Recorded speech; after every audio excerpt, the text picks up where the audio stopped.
Joshua the high priest standing before the angel of the Lord. In Joshua the high priest we see a picture of each and every child of God who has been made nigh by the blood of Christ and has been taught to minister in holy things and enter into that which is within the veil. Jesus has made us priests and kings unto God, and even here upon earth we exercise the priesthood of consecrated living and hallowed service. But this high priest is said to be standing before the angel of the Lord, that is, standing to minister. This should be the perpetual position of every true believer.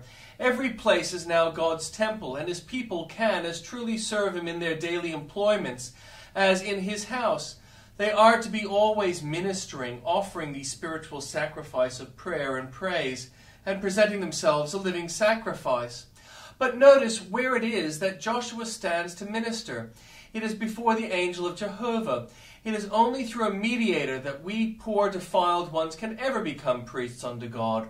I present what I have before the messenger, the angel of the covenant, the Lord Jesus, and through him my prayers find acceptance wrapped up in his prayers. My praises become sweet as they are bound up with bundles of myrrh and aloes and cassia from Christ's own garden. If I can bring him nothing but my tears, he will put them with his own tears in his own bottle, for once he wept. If I can bring him nothing but my groans and sighs, he will accept these as an acceptable sacrifice.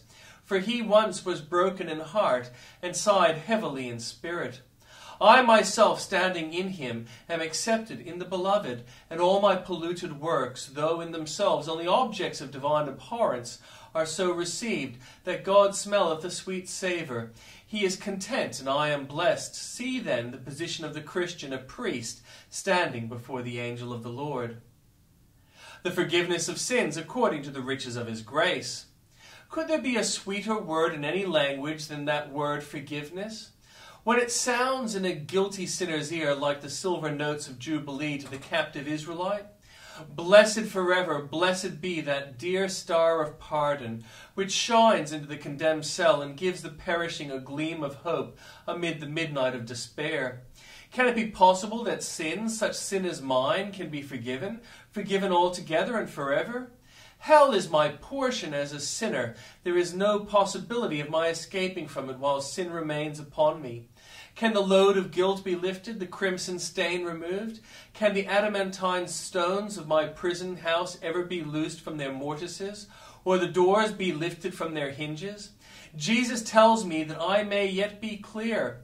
Forever blessed be the revelation of atoning love, which not only tells me that pardon is possible, but that it is secured to all who rest in Jesus.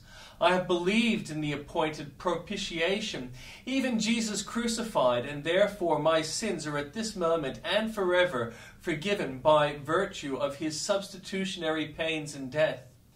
What joy is this! What bliss to be a perfectly pardoned soul! My soul dedicates all her powers to him who of his own unpurchased love became my surety and wrought out for me redemption through his blood. What riches of grace does free forgiveness exhibit? To forgive at all, to forgive fully, to forgive freely, to forgive forever. Here is a constellation of wonders, and when I think of how great my sins were, how dear were the precious drops which cleansed me from them, and how gracious was the method by which pardon was sealed home to me, I am in a maze of wondering, worshipping affection. I bow before the throne which absolves me. I clasp the cross which delivers me. I serve henceforth all my days and incarnate God, through whom I am this night a pardoned soul.